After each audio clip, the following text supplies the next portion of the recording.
Me voy ahora a saludarlo a Lucas Romero. Lucas, que es analista, obviamente titular de Sinopsis. Lucas, ¿cómo te va? Buen día, ¿cómo andás?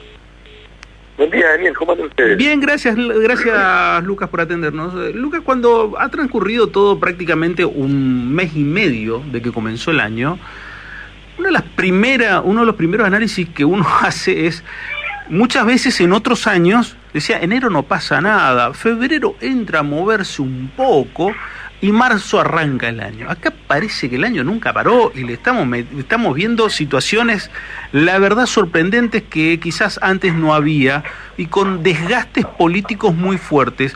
¿Cómo ves vos, especialmente desde el presidente para abajo, cómo se da este movimiento entre enero y febrero? Bueno, coincido con tu diagnóstico, Daniel. Creo que ha sido un enero y está siendo un febrero muy intenso desde lo político, quizás más intenso de lo habitual. Creo que tiene que ver con la coyuntura que atraviesa la Argentina en relación a esta negociación con el Fondo Monetario, ¿no? Uno sabía desde el 10 de diciembre del 2019, cuando comenzó este ciclo, que el principal desafío que iba a enfrentar este gobierno era el de renegociar ese acuerdo con el Fondo Monetario, porque tenía un programa de vencimientos imposible de afrontar por parte de la Argentina. Esta decisión que ha sido postergada, en parte por la pandemia, pero en parte también porque el propio gobierno así lo determinó, bueno, encuentra en los límites que ofrecen las reservas del Banco Central, bueno, una frontera temporal de resolución. No hay forma de pensar el futuro inmediato de la Argentina sin resolver este tema de aquí a marzo. Y esto se ha concentrado, este proceso de renegociación con el Fondo Monetario se ha concentrado en estos meses, con una particularidad, es que ya tenemos bastante evidencia, no es necesario sospecharlo, de que dentro del oficialismo, dentro del Frente de Todos, no están de acuerdo respecto de cómo resolver este tema. Y esto es lo que está agregando a las dificultades económicas del asunto muchos riesgos políticos, ¿no? Porque yo lo ponía en una columna la semana pasada que me pidieron escribir aquí en un diario en Capital, que al riesgo del default económico que rodea toda esta discusión con el fondo, creo que hay que agregarle el riesgo del default político, porque la decisión de Máximo Kirchner de abandonar la presidencia del bloque no es una decisión menor y marca una fisura, un sismo muy profundo dentro del oficialismo sobre un tema absolutamente medular y que va a condicionar el proceso político de aquí al 2023. Claro, vos sabés que en eso que vos estás contando, me quedé y me vino a la memoria un libro que ahora se está usando mucho y que está vinculado hacia sucesos de similares características, pero de la década del siglo pasado. Estamos hablando del libro Diario de una temporada en el quinto piso de Juan Carlos Torre, que habla de circunstancias que hoy tranquilamente podría estar siendo un relato de la actualidad, donde las diferencias políticas internas son los que ponen en jaque un poco lo que tiene que ver con la cuestión política económica en sí, con los acuerdos. Es como estamos entrando a dar vueltas cíclicamente en problemas que ya los hemos transitado. Sí, y ahí déjame destacar que, más allá de que el propio Fondo Monetario lo reclama, esto de que el programa tenga un amplio consenso político, va de suyo que un programa de estas características requiere de un apoyo político muy amplio, y claramente lo que estamos viendo es que ese apoyo no está ocurriendo y no va a tener este programa el apoyo que requieren este tipo de programas. Déjame destacar un segmento de ese libro, gran libro que escribió Juan Carlos Torre. Sí, gran libro. Con una mirada de adentro, de un proceso muy complejo, muy estructural de los problemas que enfrenta la economía argentina en las últimas décadas. Hay una parte en donde él reproduce un diálogo entre Antonio Trócoli, el ministro del Interior, entonces presidente Alfonsín, y Juan Vital-Zurril, el ministro de Economía, quien llegaba de Washington con el acuerdo firmado, ¿no? Con el logro de haber firmado el acuerdo que después posibilitó la implementación del Plan Austral, ¿no? Entonces Antonio Trócoli le dice a Zurril, bueno, éxito, felicitaciones, dice, ahora a crecer. porque en aquel entonces también se hablaba de que el acuerdo con el fondo iba a permitir un crecimiento de la economía, esas cosas que se dicen cuando uno firma acuerdos con el fondo, ¿no? Que el crecimiento de la economía no se toca, que va a ser, digamos, el eje de que el programa funcione. Bueno, y Surrey contesta, no, ahora cumplir lo que nos comprometimos. Y en algún punto aplica muy bien a esta situación, porque más allá de la retórica y del relato, de si el programa va a favorecer o no el crecimiento de la economía, lo que el programa va a exigir es un cumplimiento de las metas. Y acá me parece que radica el principal conflicto político que genera este programa anunciado por el gobierno. ¿Por qué? Porque tanto el presidente Alberto Fernández como los principales miembros de este oficialismo, del Frente de Todos, siempre plantearon el objetivo de que la renegociación del acuerdo debía presentar una reestructuración de los vencimientos, es decir, que a la Argentina se la libere de vencimientos para que efectivamente la economía pudiera transitar un sendero de crecimiento y después la Argentina se iba a hacer cargo de los vencimientos con el tiempo. Bueno, eso no ocurrió en esta negociación. Lo que el fondo le está ofreciendo a la Argentina es una refinanciación de los vencimientos. Es decir, el fondo le dice a la Argentina, yo te voy a prestar la plata para que vos me pagues los vencimientos, pero esos desembolsos van a estar supeditados a las revisiones trimestrales del programa. Traducido políticamente, Daniel, esto es una soga al cuello para este gobierno de aquí al 2023 con el riesgo de un default inminente si no se aprueban las revisiones trimestrales. Es esto lo que está cuestionando Máximo y Cristina Kirchner, porque esto implica, yo lo voy a poner en mis términos, un cepo a la política económica del gobierno, sobre todo en el 2023, pero en los términos que Cristina lo planteó en su carta el 27 de noviembre pasado, Cristina lo podría decir, este es el famoso cepo al crecimiento con inclusión que yo les hablaba en esa carta, es decir, creo que el cuestionamiento no es solo sobre las metas del programa, cuánto hay que ajustar el déficit, cuánto hay que bajar los subsidios, cuánto hay que aumentar las tarifas, sino sobre la metodología que se ofreció para resolver el problema. Claro. Y ahí es donde creo que tanto Máximo como Cristina, y lo creo convencido, entienden que este programa, así como está planteado, los va a llevar a perder las elecciones de 2023. Por eso digo, esta carta de Máximo, esta renuncia y este anuncio de la fisura, es un aspecto político de gran magnitud que le agrega un riesgo político al ya riesgo económico que enfrentábamos en esta renegociación y en poder resolver este asunto para que la economía eventualmente pueda generar confianza y crecimiento en el futuro. A ver, sácame de una duda, porque yo ahí me quiero meter un poquito en el rol tuyo, un poquito, pero solamente para preguntarte si estoy tan errado, pero también la sensación que me queda, que lo que planteó Máximo, que plantea Cristina, ya en la carta anterior, Máximo en la actual, es una cuestión de hasta quizás ideología genuina por parte de ellos, que desde hace un tiempo venían planteando esto. O sea, no es que ellos saltaron el cerco y se fueron para otro lado. No. Este camino ellos ya venían marcando para lo que termina siendo este acuerdo, un acuerdo que en sí puede ser beneficioso para que el presidente Alberto Fernández finalice bien su mandato, pero no para lo que pueda llegar a venir. ¿Es un poco así o estoy muy alejado? No, coincido 100% con todas tus palabras. Efectivamente, ellos lo venían anunciando. Máximo plantea en su carta, digamos, dos cuestionamientos. Él dice, acá no hubo negociación, y en algún punto la realidad le da cierta razón, porque digo, de todos los objetivos que el oficialismo se había planteado, quita o condonación parcial, yo sé que esto era imposible de lograr, pero en todo caso hay un sector del gobierno que lo planteaba, más plazo, menos intereses, un sendero fiscal que confluya en un equilibrio en el 2027, incluso esta idea de pagar con acciones medioambientales, es decir, ninguno de esos objetivos finalmente se cumplió. Y el otro planteo es sobre los resultados de la negociación, sobre el programa.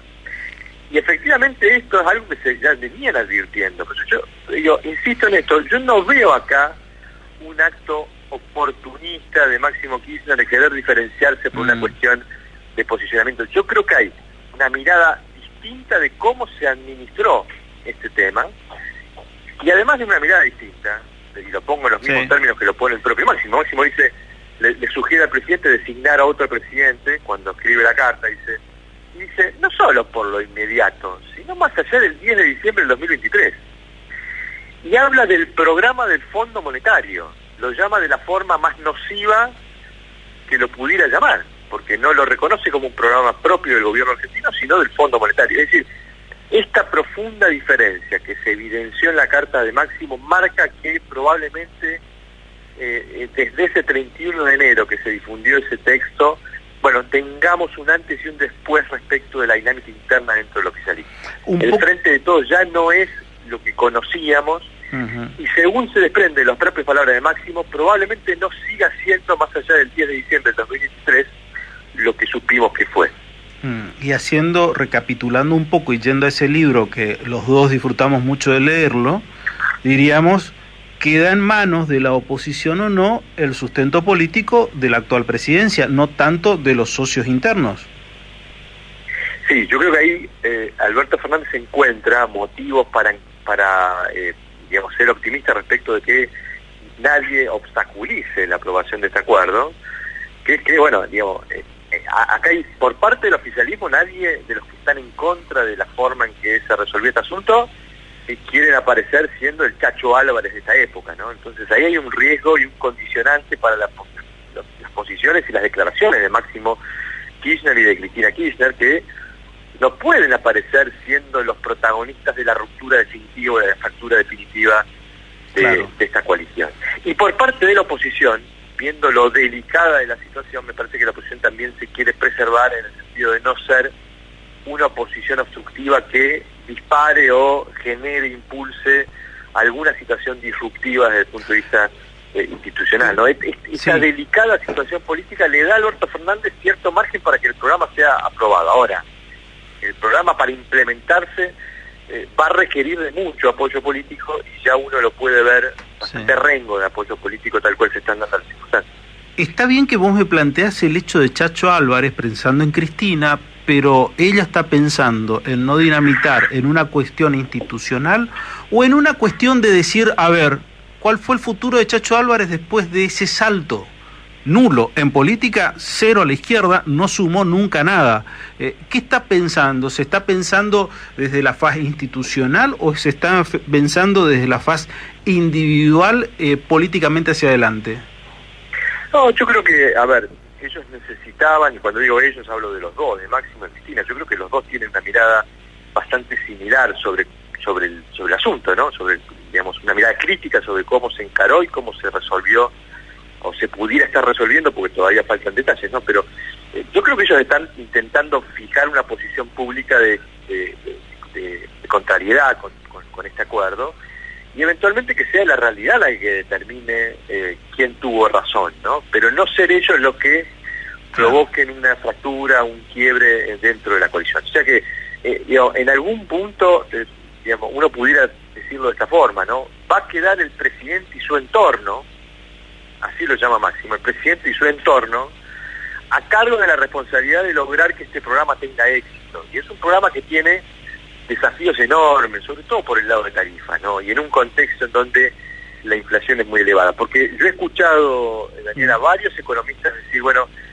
buscando la forma de entender cómo pudieran cumplirse las metas, sobre todo las fiscales, y muchos de ellos decir, bueno, este programa o este conjunto de metas, digamos, cierran con más inflación. La forma en que el gobierno tiene de llegar al 2,5 de déficit a fin de 2022 es con más inflación. Bueno, si efectivamente el programa desde el punto de vista económico cierra con más inflación, yo te puedo decir, viendo el clima de opinión pública, que este programa no cierra políticamente. Porque la principal preocupación ciudadana viene siendo la inflación. En nuestro estudio nacional de febrero, casi el 50% de los consultados a nivel nacional nos respondieron, cuando le preguntamos cuál es el principal problema que afecta al país, nos dijeron la inflación. Y el dato más alarmante desde el punto de vista político para el gobierno es que cuando uno se circunscribe a los propios votantes del Frente de Todos, los que nos dicen que votaron al Frente de Todos en noviembre pasado, allí la preocupación por la inflación asciende al 69%. O sea, el gobierno tiene en la inflación una variable política muy sensible, y si efectivamente para hacer el ajuste y no hacerlo de otra forma brusca, sea por una devaluación o sea por un ajuste muy fuerte del gasto público, si la forma que encuentra el gobierno de hacer el ajuste es vía inflación, bueno, entonces los riesgos políticos de que tenga éxito este programa son enormes, y ahí es donde me parece que aparece esta necesidad del kirchnerismo de marcar una posición diferenciada para que eventualmente cuando el programa fracase, si es que fracasa, bueno, ellos puedan decir nosotros teníamos razón, ¿no? Claro, que la historia me juzgue sería apostando a la derrota económica. A ver, yo creo que apostando que en todo caso su posición hoy tenga valor en el futuro. Cuando digo el futuro digo en el 2023. Claro.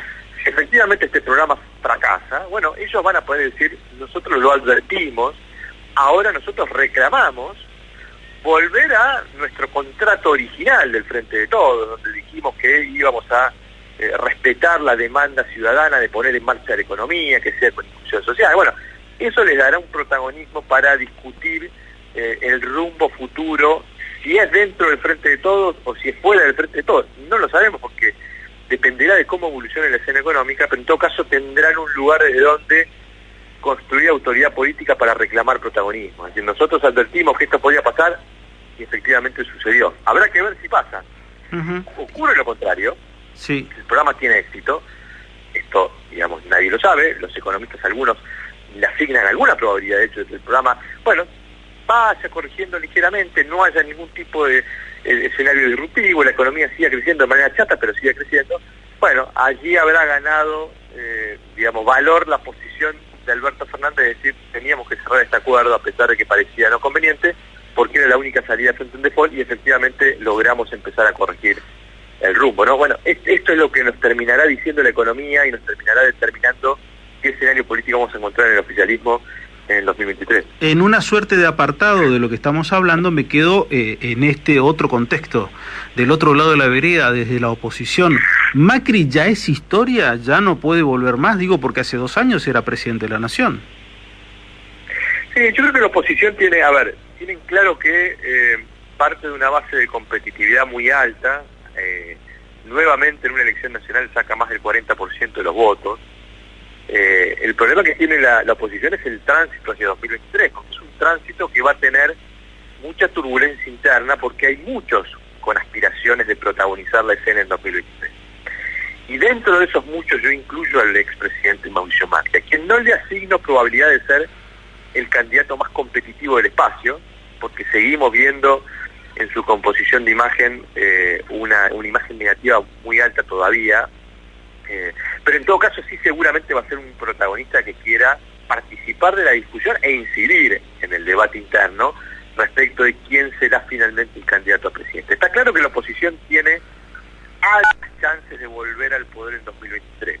Lo digo sobre la base de datos. Acabamos de tener un triunfo electoral de la oposición el año pasado y la composición de imagen de sus dirigentes es considerablemente mejor que la de los dirigentes del oficialismo.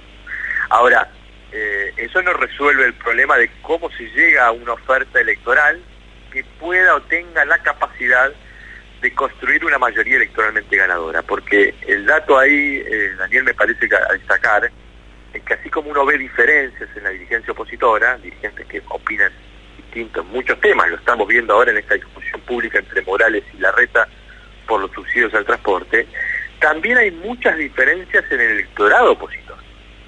No hay un único votante opositor, hay votantes opositores que piden cosas distintas, y va a haber que seducirlos a todos en una única oferta electoral que pueda juntar la mayoría necesaria para ganar. Ahí es donde aparece este desafío. Yo me inclino a pensar que probablemente tengamos en la oposición la confluencia a fórmulas presidenciales que compitan en una primaria en agosto del 2023, que estén integradas por representantes de diferentes partidos, ¿no? Yo no creo que veamos internas parecidas a las del 2015, en donde Juntos por el Cambio, o Cambiemos en ese entonces, presentó una fórmula del PRO, una fórmula del radicalismo y una fórmula de la coalición.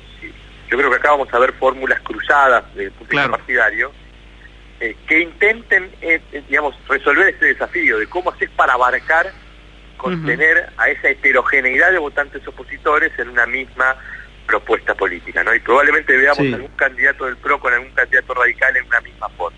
Ujú. ¿Crees en esa suerte de disputa que hay capital interior por el tema subsidios? Sí, creo que ahí también va a haber que resolver ese dilema y probablemente en esa integración de las fórmulas tengamos referentes de capital y referentes del interior. Podría tranquilamente ser Burrich Morales una fórmula o Morales Burri, lo que quiero decir es que me parece que también va a haber ahí un intento de confluir en fórmulas que tengan una representación más federal y no la fórmula que utilizó Cambiemos en 2015, que finalmente fue la de dos porteños, ¿no? Claro. Mauricio Macri, Gabriela Michetti, dos figuras surgidas de la Ciudad de Buenos Aires que se impusieron en ese interno. Me parece que acá va a haber una búsqueda de fórmulas más federales. Por eso digo, me parece que vamos a ver un proceso turbulento desde el punto de vista interno, porque las ambiciones son de muchos protagonistas, pero que va a ir confluyendo a, yo creo, dos fórmulas presidenciales, o al menos tres, que compitan en la primaria para ver quién es el candidato del principal espacio opositor para buscar ese desafío de devolverlos al poder de la derrota del 2019. Lucas, te mando un abrazo y te agradezco estos minutos, has sido muy amable con nosotros. No, por favor, un placer, un saludo a toda la audiencia y mi solidaridad con la situación que está atravesando la provincia. Muchísimas gracias, Lucas. Lucas Romero, en contacto con nosotros, analista político, director de la consultora Sinopsis.